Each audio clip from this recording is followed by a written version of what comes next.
going to take a minute to do a quick summary of curve sketching. I'm not really going to introduce anything new. I'm not going to do anything we haven't done before. Just sort of want to talk about how we would pull together everything we've seen and use it to sketch a curve. Just going to try and put a logical order to it. All right. So the first thing you do, if you want to sketch a curve, is find the domain of the function. All right. And when it comes to finding a domain, there aren't really a huge number of different techniques to use. What I would suggest is, number one, if you're trying to find the domain of a function, look to see if division by zero is going to occur. So that's the first thing to check for.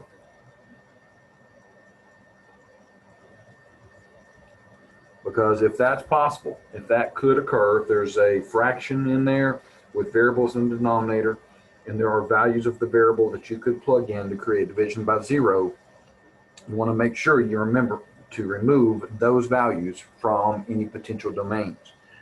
Also, check for even roots of negative numbers. If it's a potential, if it's a possibility that you might end up taking the even root of a negative number, then you need to remember to remove those values from the domain. All right. There are other functions like trig functions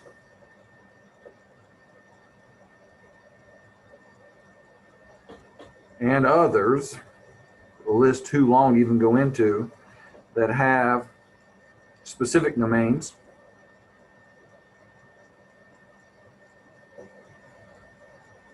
So you want to be on the lookout for those as well. All right.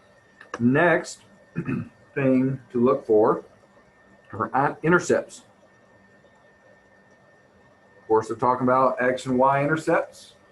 The y-intercept is typically the easy one. All right. So under intercepts, f of 0 will give you the y-intercept.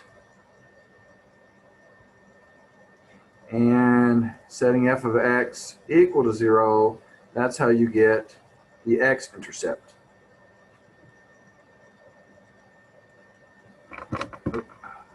So, x-intercept are intercepts if there's more than one. All right. Next, you can check for symmetry.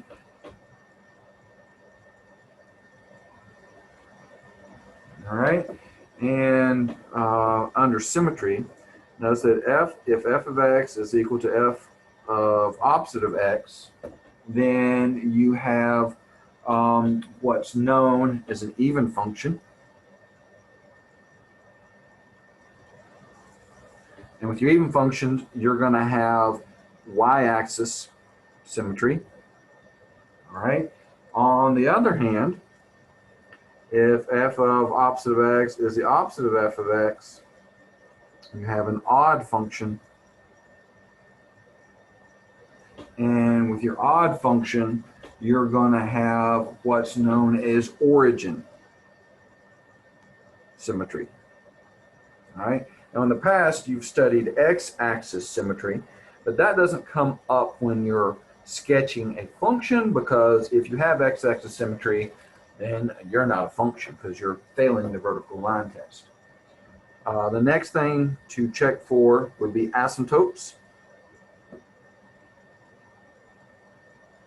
And we can do those now with limits. If the limit of f of x as x approaches a from the right is equal to infinity, if the limit as x approaches a from the left is infinity, if the limit is x approaches a from the right of f of x is negative infinity, if the limit as x approaches a from the left of f of x is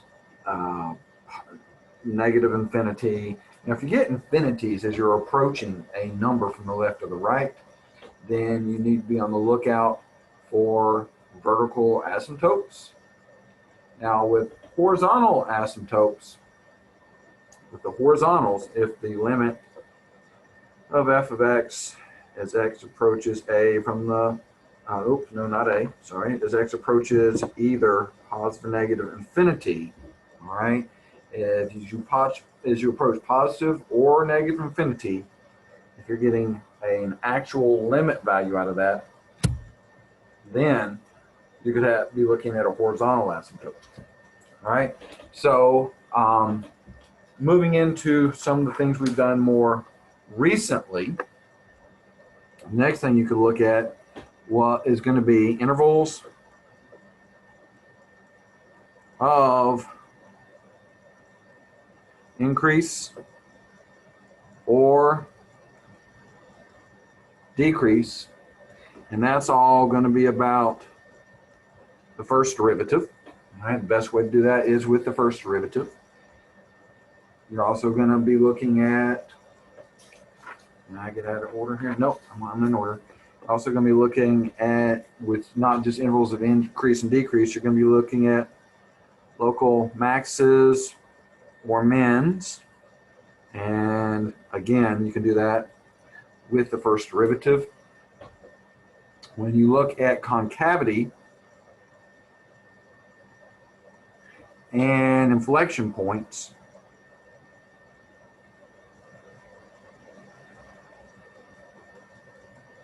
you're looking at the second derivative. And the last thing to do, once you have all this information pulled together, is sketch it and maybe, perhaps, check it with technology.